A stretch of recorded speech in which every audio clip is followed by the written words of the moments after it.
16절. 디모데후서 3장 16절 말씀 펴시기 바랍니다. 여기 화면에도 나왔습니다. 자, 디모데후서 3장 16절을 우리 함께 읽도록 하겠습니다. 시작. 모든 성경 기록은 하나님의 영감으로 주신 것으로 교리와 책망과 바로잡음과 의로 교육하기에 유익하니. 기도하겠습니다.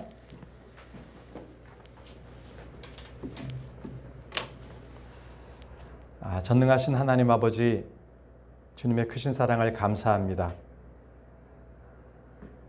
우리 죄인들이었는데, 지옥으로 갈 수밖에 없는 그런 죄인들이었는데도 불구하고 하나님께서 저희를 기억하시고 사랑하셔서 예수 그리스도의 피로 우리의 죄를 씻기시고 하나님의 아들이 되게 하시니 감사합니다.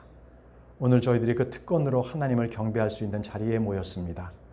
오늘 아버지께서 말씀하실 때에 그 말씀에 임재해 주시고 또 하나님의 말씀이 선포될 때 저희 모두가 하나님의 말씀으로 받고 아멘으로 화답할 수 있도록 도와주옵소서. 그 말씀이 저희의 마음에 잘 뿌리를 내게 도와주시고 또 그 말씀으로 말미암아 우리가 그 말씀을 의지하며 살아갈 수 있도록 저희를 도와주옵소서. 오늘 온전히 주님께 영광을 돌리기를 원합니다. 하나님 함께해 주옵소서. 감사드리옵고 살아계신 예수님의 이름으로 기도합니다. 아멘. 네, 자리에 앉으시기 바랍니다. 네.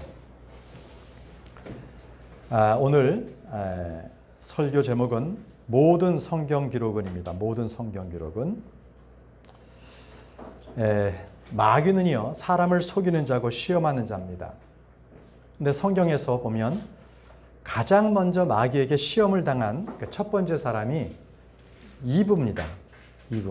이브로 인해서 이 세상에 들어오게 된 원인이 되었던 거죠. 이는 이브가 하나님의 말씀에 대해서 의심했기 때문에 그렇습니다. 의심했기 때문에 마귀에게 속아 넘어갔지요. 그렇기 때문에 이 이브가 왜 그랬느냐? 자세히 보면 이브는 하나님의 말씀을 제대로 알지도 믿지도 않았다는 게 있습니다. 하나님의 말씀을 알지도 믿지도 않았다. 창세기 2장 17절에는요. 하나님께서 이렇게 말씀하셨어요. 선악을 알게 하는 나무에서 나는 것을 먹지 말라. 이는 내가 그것을 먹는 날에 너는 반드시 죽을 것이기 때문이라. 너는 반드시 죽을 것이라고 말씀하셨잖아요.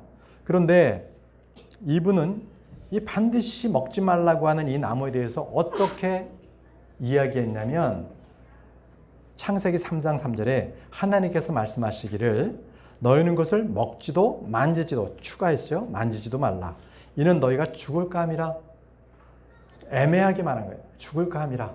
그러니까 죽지 않을 수도 있는데 죽을까 함이라 이렇게 얘기한 거예요.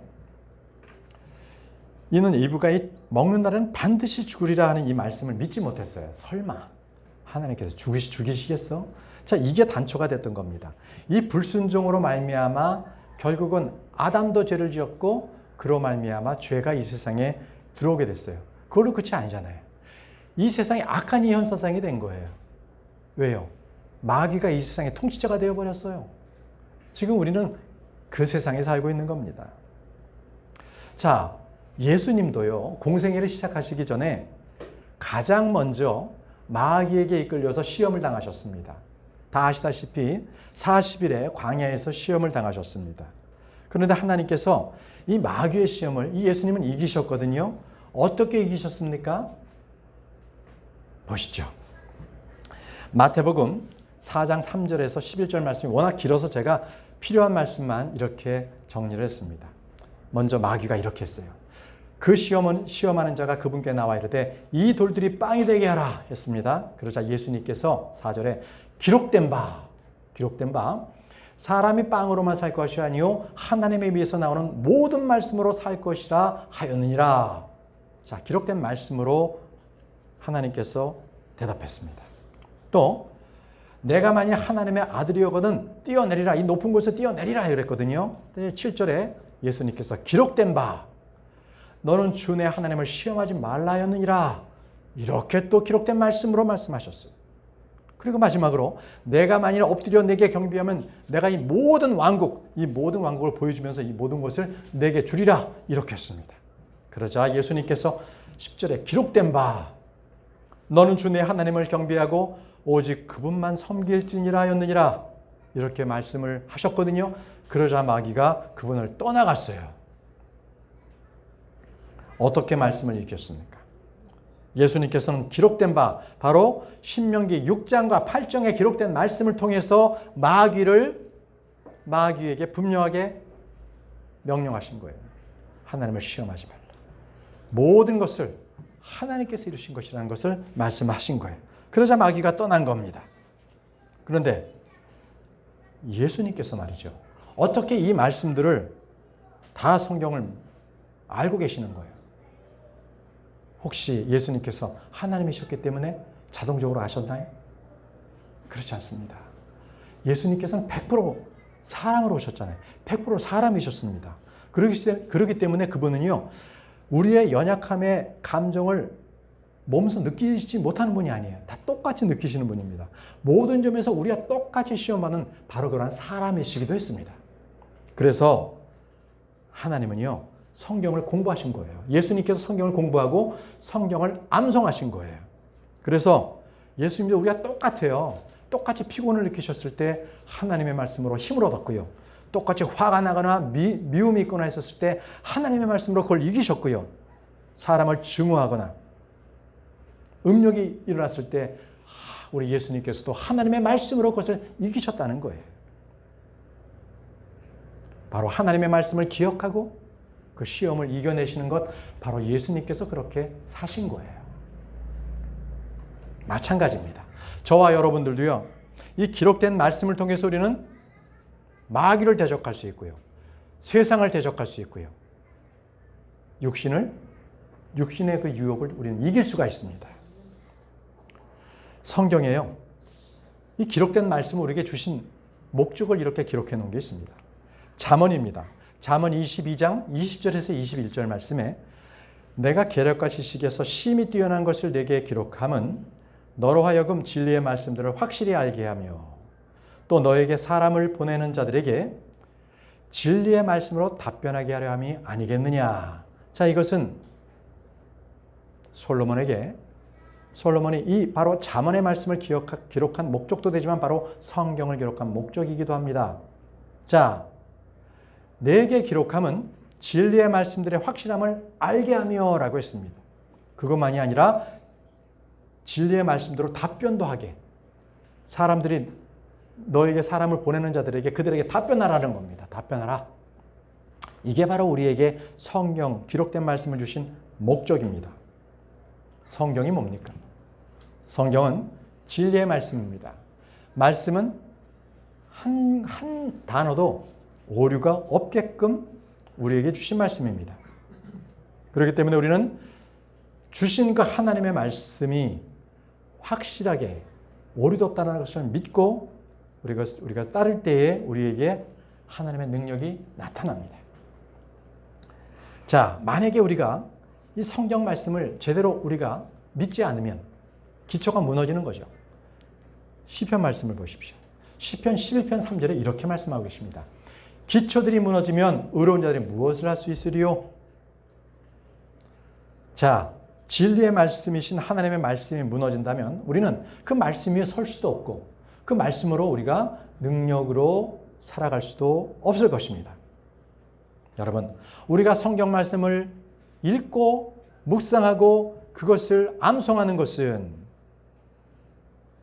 사람들에게 답변하기 위함입니다. 우리를 세우고 그리고 교리로 책망하고 사람들에게 답변하기 위한 거예요. 우리는 항상 답변할 때 온유함으로 준비하고 답변해야 합니다.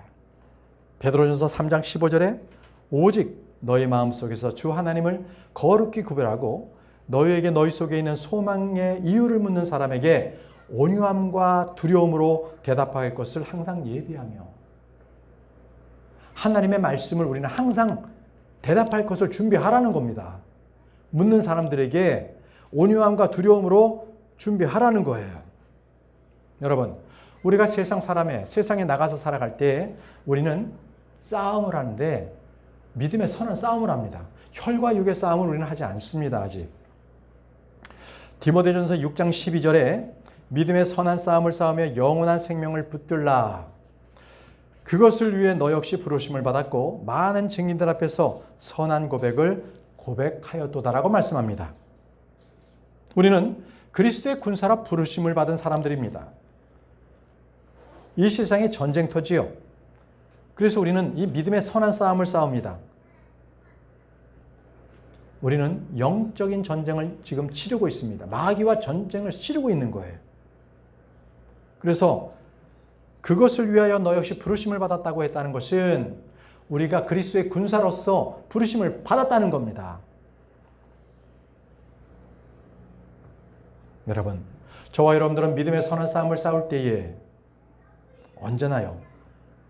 고난이 있습니다. 두려움이 있습니다. 수치와 심한 갈등도 있습니다. 어떨 때는요, 사도 바울 같은 경우에는 그 믿음 때문에 줄이기도 했고, 굶주기도 했고, 채찍에 맞았고, 몽둥이도 맞았고, 죽을 경우도 있습니다. 아니, 다른 사도들은 다 죽임을 당했습니다. 우리는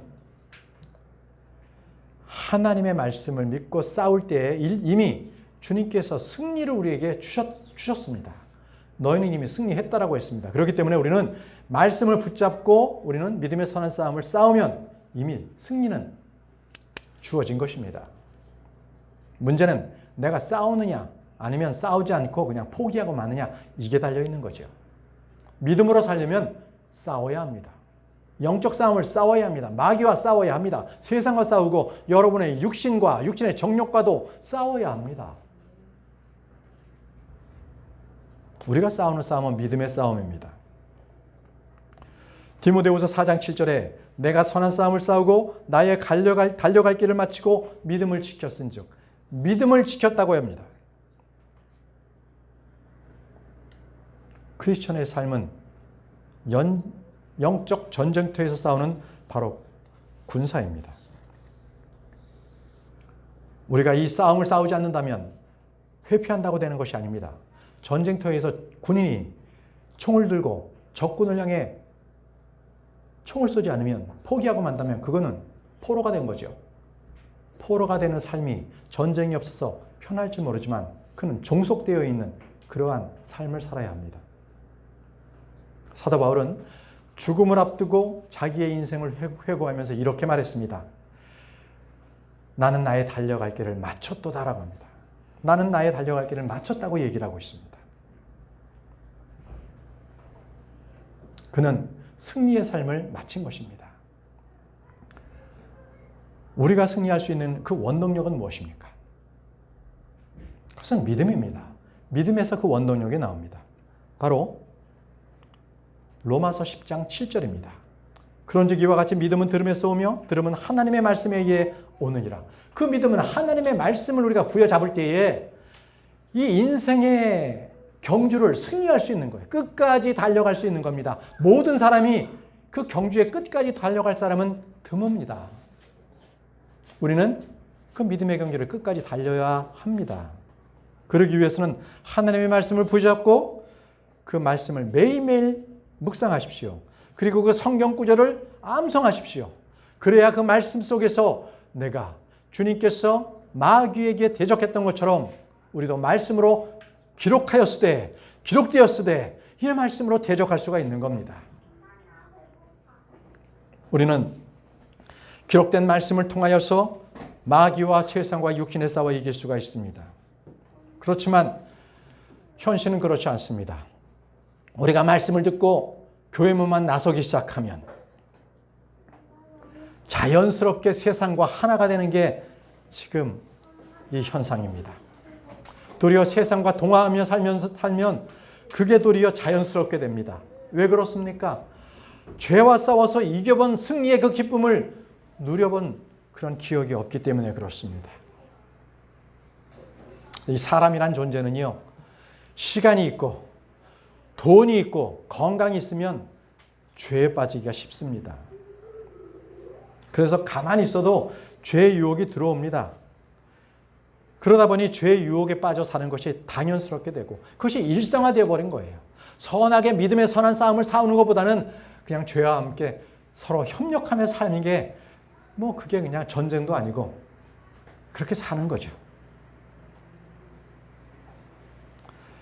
사람들이 말하는 벼룩 효과라는 게 있습니다. 무슨 효과요? 벼룩. 지금은 시대가 좋아져서 잘 이렇게 환경이 깨끗해져서 벼룩은 없지요. 그죠? 그러나 우리가 어렸을 때 벼룩이 다 보지 않았습니까? 자, 이 벼룩 효과가 무엇이냐면요. 이 벼룩은 이 뒷다리가 아주 강력해가지고요. 이 어떤 뒷다리가 하여튼 이 벼룩의 이 전체의 2배 이상을 가지고 있어서 그게 한번 뛰기 시작하면 자기 몸에 10배를 뛴답니다. 10배. 그렇게 높게 뛰는 게 벼룩이랍니다. 사람으로 말한다면은 80층의 빌딩을 뛰어오르는 그런 점프력을 가지고 있는 게 바로 벼룩입니다. 그런데 실험을 한 거예요. 어떻게 실험했냐면 이 벼룩을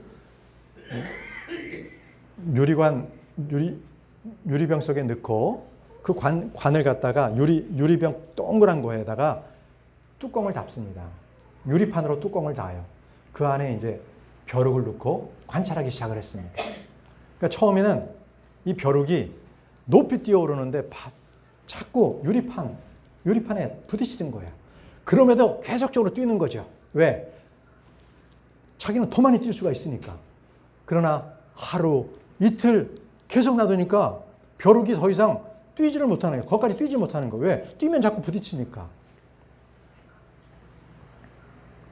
꼭 처음에는 높이 뛰어서 그 유리판을 뛰어넘을 수 있다는 아주 그 굳은 신념이 있는 것처럼 보였지만 점점 유리판에 자기가 부딪히니까 이제는 현실에 적응하는 거예요. 유리판을 닿지 않게만 뜁니다. 그래서 유리판을 그때 딱 치우잖아요. 그러면 벼룩이 더 이상 못 뛰고 계속 유리판도 없는데 그 밑에서만 뛰는 거예요. 이게 뭘 말하는 거냐? 바로 이게 무기력하게 자기가 현실을 바꿀 수 없는 그런 상황에서 자기는 높이 들 수 없다. 이렇게 학습이 된 거예요. 학습이. 그거를 일컬어서 학습된 무기력이라고 말하고 바로 이 벼룩의 효과라고 그렇게 얘기합니다. 벼룩 효과. 자, 이처럼 죄에 빠져 사는 것도 타성에 젖어있는 게 똑같습니다. 죄를 이길 수 있는 이 믿음이 우리에게 있는데도 불구하고 스스로 무장해제를 해버리는 거예요. 포기해버리는 거예요. 죄와 싸울 생각도 안 하는 겁니다. 자, 이제 믿음으로 승자의 삶을 우리는 살아야 합니다. 우리에게도 놀라운 일들이 일어나야 합니다. 그러면 우리는 어디부터 시작해야 합니까? 이제부터. 자, 먼저 말씀을 먹으십시오. 뭐라고요? 말씀을 먹어라. 말씀을 우리가 먹어야 합니다. 그래야 기운을 차립니다. 예레미야 15장 16절 말씀에 내가 주의 말씀들을 발견하고 그것을 먹음에 주의 말씀이 내게 기쁨과 마음의 즐거움이 되어 싸우니 오 주 만군의 하나님이여 나는 주의 이름으로 불리나이다 라고 했습니다. 그것들을 먹음에 주의 말씀이 내게 기쁨과 마음의 즐거움이 되어 싸우니 이렇게 했습니다. 여러분들은 성경 말씀을 읽음으로 하나님의 말씀을 먹으십니까? 물론 성도님들에 따라서 아직은 우유와 같이 단단한 하나님의 말씀 못 먹고 이제 우유처럼 부드러운 것을 마실 수 있습니다. 그러나 이제 어떨 때는 씹어도 됩니다. 씹을 수밖에 없는 말씀들은 씹기도 합니다. 그래서 우리가 음식을 먹을 때 어떤 음식은 데쳐서 먹고 고구마를 삶을 때는 삶아서도 먹고 구워서도 먹고 이렇게 여러 가지 방법이 있지 않습니까? 마찬가지로 우리도 하나님의 말씀을 우리가 받았을 때 그 말씀에 대해서 묵상도 하고 기도도 하고 그리고 그것을 연구도 하면서 하나님께 기도하면서 묻고 이 말씀이 무슨 말씀입니까? 아니면 성경교사에게 묻고 목사에게도 묻고 해서 그 말씀들이 의미하는 바를 계속적으로 알아나가야 되는 것입니다. 그래야 그럴 때 내가 그 말씀을 먹을 때 아하 그렇구나 내 마음이 뜨거워지면서 마음에 기쁨과 즐거움이 있게 되는 것입니다. 자, 우리는 성경을 늘 마음에 두어야 합니다. 이는 해도 되고 안 해도 되고 하는 것이 아니라 늘 마음을 다해서 해야 합니다. 마음이 시들면 몸도 시듭니다. 시편 102편 4절에 내 마음이 얻어맞아 풀같이 시들었으므로 내가 빵을 먹는 것도 잊었나이다라고 했습니다. 여러분, 마음이 몸으로부터 떠나면요, 마음이 금방, 그 몸이 마음을 따라서 금방 몸도 나태해지게 됩니다. 마음의 상태는 항상 몸이 쫓아갑니다. 그래서 죄성이요, 항상 우리를 건드릴 땐 마음부터 건드려요. 마음부터.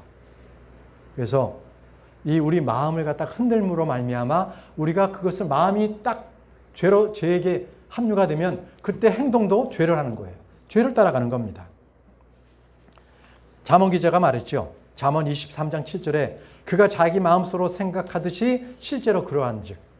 그러니까 마음이 딱 그렇게 죄에 따라가면 그의 행동도 그렇게 따라간다는 것입니다. 그렇지만 말씀을 우리 마음속에 두면 도리어 우리는 성장하게 됩니다. 말씀이 풍성하게 우리에게 자라나는 겁니다. 그러므로 우리가 하나님의 말씀으로 말미암아 믿음의 열매도 맺게 되는 거예요. 자연스럽게 됩니다. 그렇지만 말씀을 마음에 두지 않았을 때 이런 현상이 나타나는 거예요. 마태복음 13장 22절에 가시나무들 사이에 씨를 받은 자 또한 말씀을 듣되 이 세상의 염려와 재물의 속임수가 말씀을 막히게 함으로 열매를 맺지 못하느니라. 말씀이 숨이 막혔다고 합니다. 그러면 믿음이 그 마음 안에 자리를 잡을 수가 없겠죠. 말씀이 생명입니다. 그 마음 안에 생명의 원동력인 하나님의 말씀이 살아있을 수가 없는 겁니다. 말씀이 살아있을 때 교회도 성장합니다. 사도행전 12장 24절에 그러나 하나님의 말씀이 자라고 크게 불어나더라 라고 있습니다. 하나님의 말씀이 자라고 크게 불어나더라. 바로 성장하는 겁니다. 여러분, 하나님의 말씀을 내 안에 두고 있으면 하나님의 말씀이 거룩하기 때문에 내 마음도 깨끗해집니다.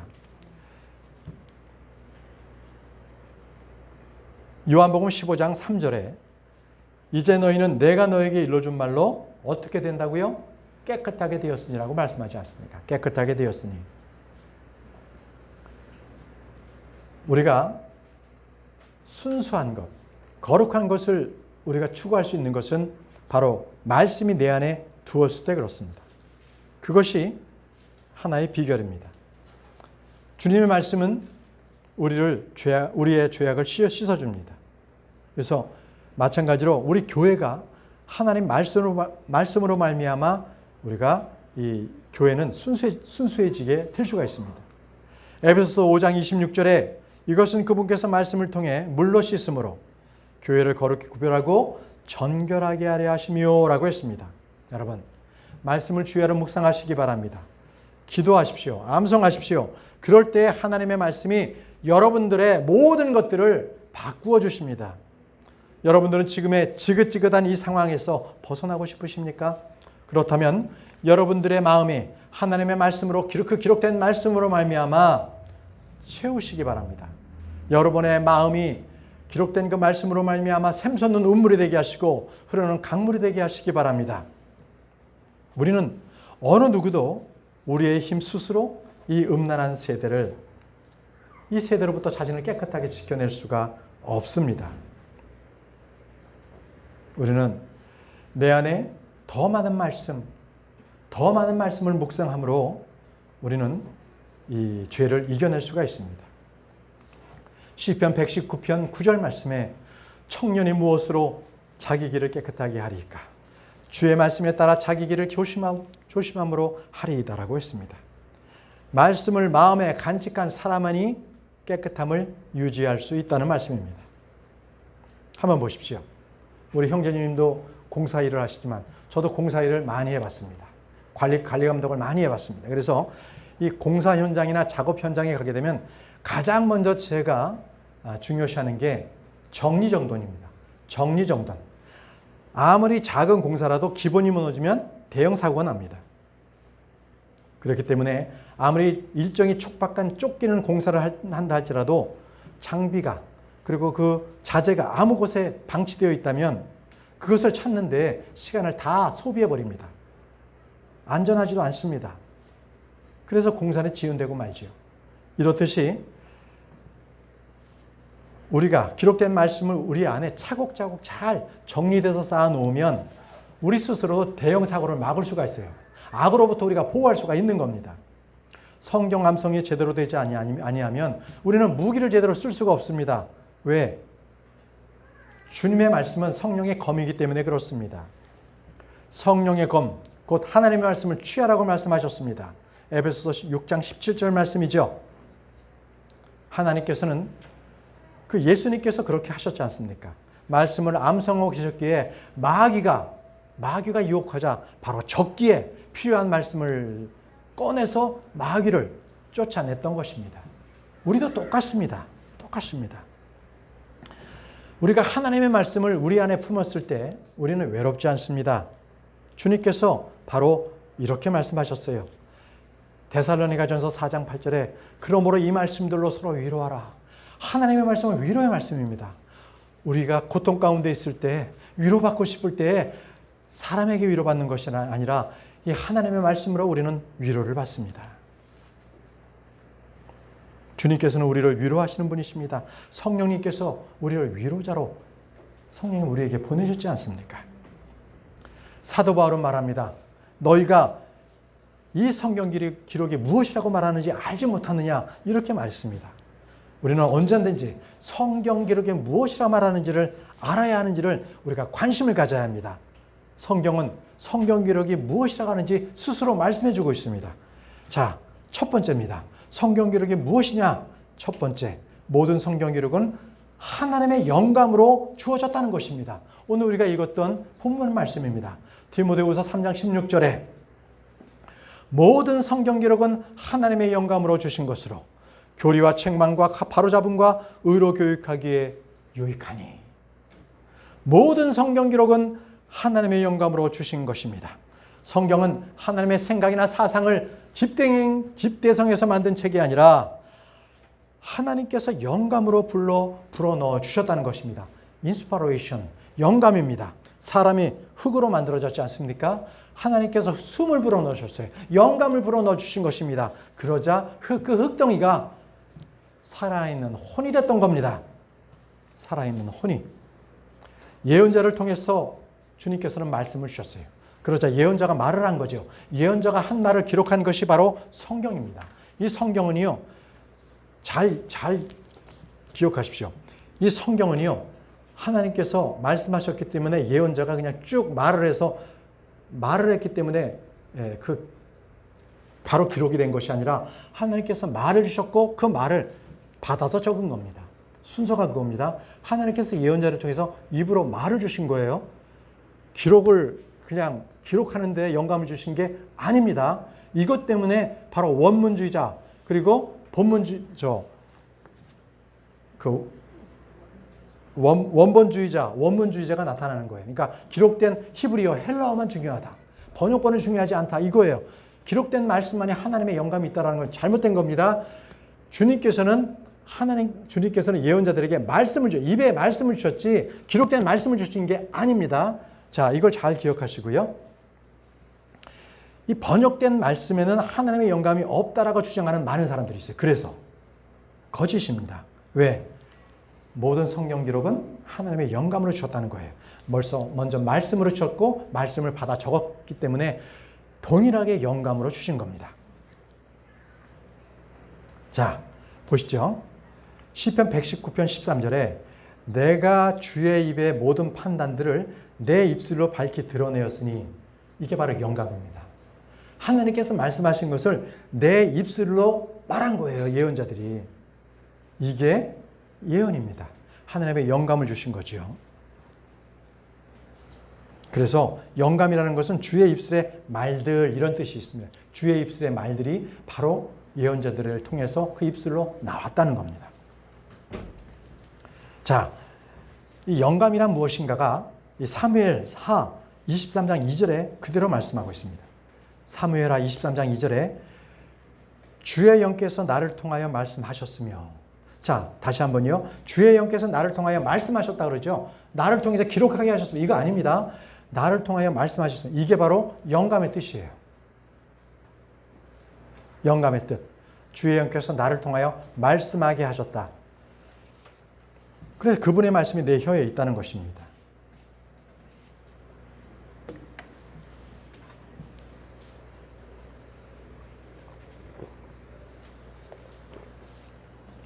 자,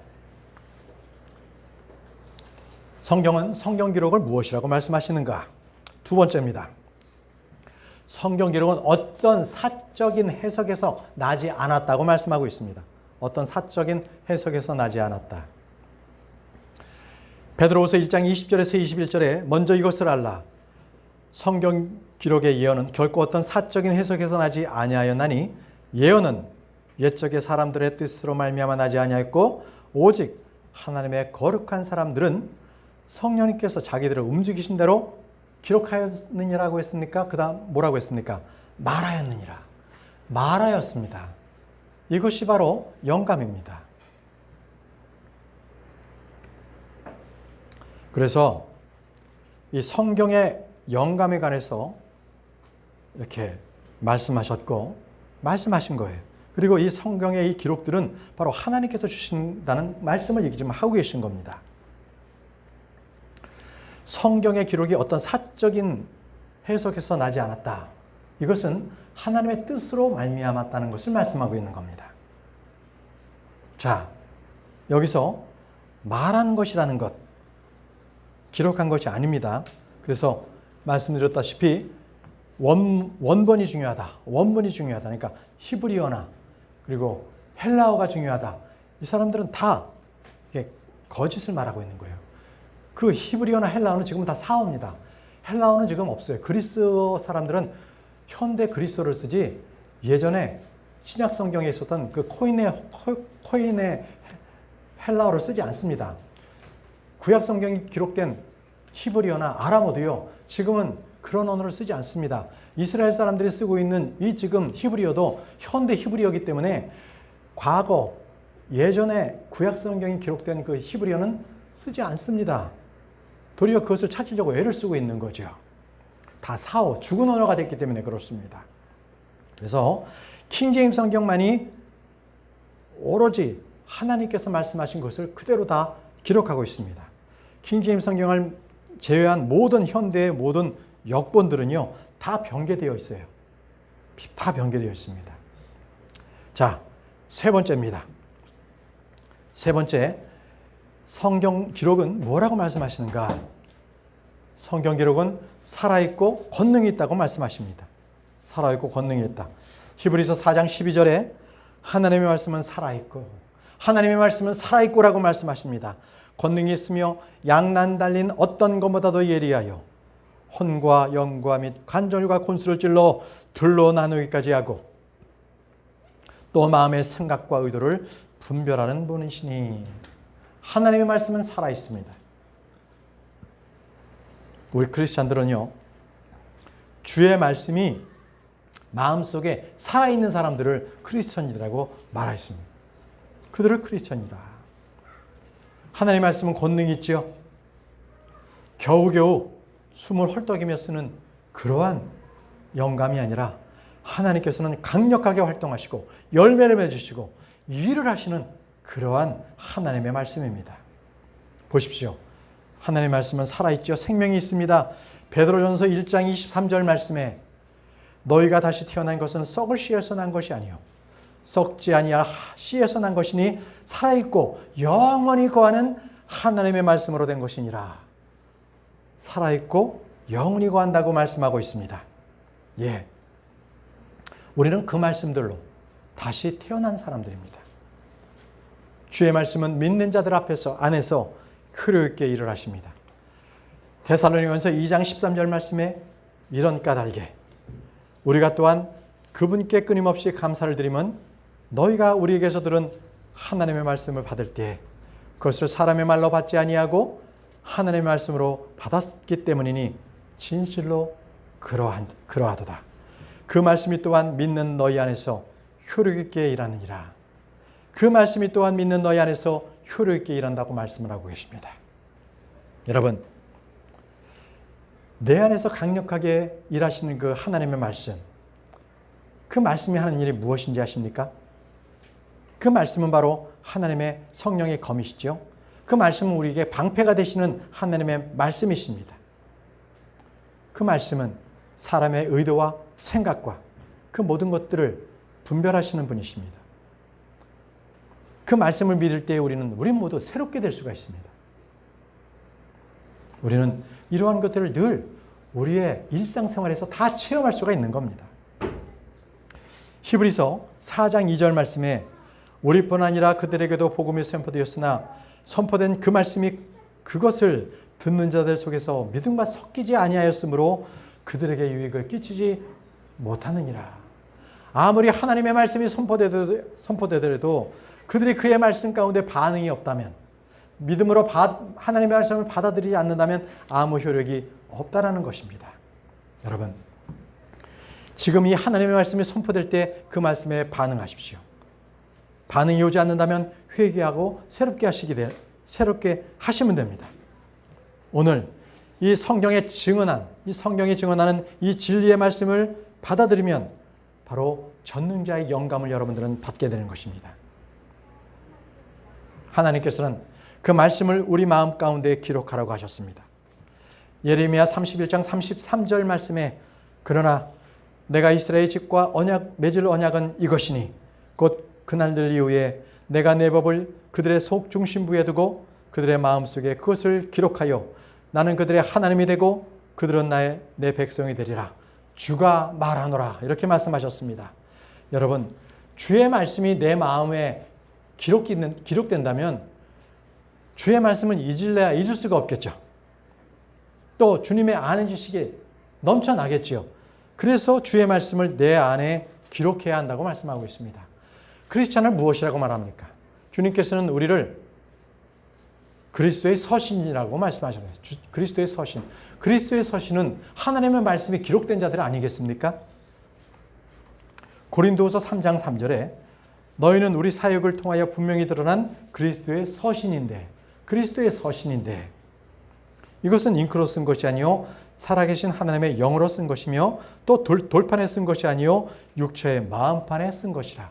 예, 우리의 마음판에 하나님의 말씀이 기록되어 있기 때문에 우리는 그리스도의 서신입니다. 우리 모두가 그리스도의 서신으로 나가서 그 기록된 말씀을 선포하시기 바랍니다. 우리의 말씀은 성령님께서 기록된 그 말씀입니다. 우리의 말씀은 참으로 우리의 몸은 주님의 성전입니다. 주님의 도구입니다. 그렇기에 우리는 주님의 지체가 되어서 이 말씀을 전해야 합니다.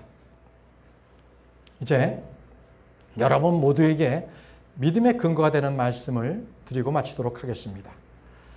다윗이 아들 솔로몬에게 유언을 한 말입니다. 유언을 했습니다. 열왕기상 2장 3절에 이렇게 유언했습니다. 모세의 율법에 기록된 대로 주 내 하나님의 책무를 지켜 그분의 말씀, 그분의 길들로 걸으며 그분의 법규와 명령과 판단의 법도와 증언을 지키라. 그리하면 내가 하는 모든 일에서 또 내가 어디로 향하든지 형통하리라 라고 했습니다. 자, 그분의 법규와 명령과 판단의 법도와 증언을 지키라. 그리하면 내가 하는 모든 일에서 또 내가 어디로 향하든지 형통하리라고 했습니다. 여러분, 지금 하고 있는 일에 두렵습니까? 아니면 내가 지금 앞으로 일어날 일들에 대해서 답답하시고 갑갑하십니까? 해결될 기미가 보이지 않습니까? 그렇다면 다윗이 아들 솔로몬에게 했던 것이 바로 나에게 유언했던 말씀으로 알고 들으십시오. 하나님의 말씀을 지키라. 성경 말씀대로 행하라. 그리할 때 내가 모든 일에서 형통하리라. 걱정하지 마십시오. 하나님의 말씀이 내 안에 기록되어 있다면 그는 걱정할 필요가 없습니다. 주님께서는 신실하신 하나님이시기에 주님께서 주신 말씀이 한 점 거짓이 없습니다. 그렇다면 이 말씀대로 내가 모든 일에서 내가 어디로 향하든지 형통하리라고 했습니다. 여러분, 이 형통함이라는 것은 마음속에서 말씀을 듣고 암송하고 그것을 지킨 결과입니다. 그것에 대한 열매와 보상입니다. 다윗은 네가 어떻게 살아라, 네가 어떻게 사람을 대하라, 이렇게 방법을 가르쳐 주지 않았어요. 아주 본질적인 본론을 말한 겁니다. 본질을 가르쳐 주셨습니다. 오늘 하나님께서도 여러분들에게 이 본질을 가르쳐 주셨습니다. 말씀을 너희 마음판에 기록하라. 그래야면 내가 무엇을 하든지 어디로 향하든지 형통하리라. 자, 이제 다 같이 이사야 55장 10절과 11절 말씀을 찾으시기 바랍니다. 우리가 이 말씀을 읽고 마치겠습니다. 우리는 하나님의 자녀로서 하나님의 말씀을 읽고 그 말씀으로 단련받고 또 말씀으로 주님께서는 우리에게 복을 주십니다. 열매를 주십니다. 우리는 그것을 믿습니다. 오늘 이제 이사야 55장 10절에서 11절 말씀, 이 말씀을 다 같이 읽겠습니다. 찾으셨습니까? 함께 읽겠습니다. 비와 눈이 하늘에서 내려와 거기로 되돌아가지 아니하고 땅을 적셔서 땅이 열매를 맺게 하고 싹을 내게 하여 씨를 뿌리는 자에게 씨를 주고 먹는 자에게 빵을 주게 하는 것 같이 내 입에서 나가는 내 말도 그리하여 그것이 헛되이 내게로 돌아오지 아니하고 내가 기뻐하는 이루어 내가 그 말을 보내어 이루게 하려는 일에서 형통하리니. 내가 그 말을 보내어 이루게 하려는 일에서 형통하게 한다고 했습니다. 하나님의 말씀은 우리에게 보내졌습니다. 이제 모든 말씀이 여러분들의 마음 가운데 있습니다. 여러분, 이 말씀을 빼앗기지 마시고 이 말씀을 마음판에 심으십시오. 기록하십시오. 그러므로 세상에 나갔을 때 여러분들은 두려움 없이 그 일을 온전하게 성취할 수 있을 것입니다. 다 같이 자리에서 일어나셔서 찬송가 666장 예수 나를 사랑하심을 찬양하겠습니다.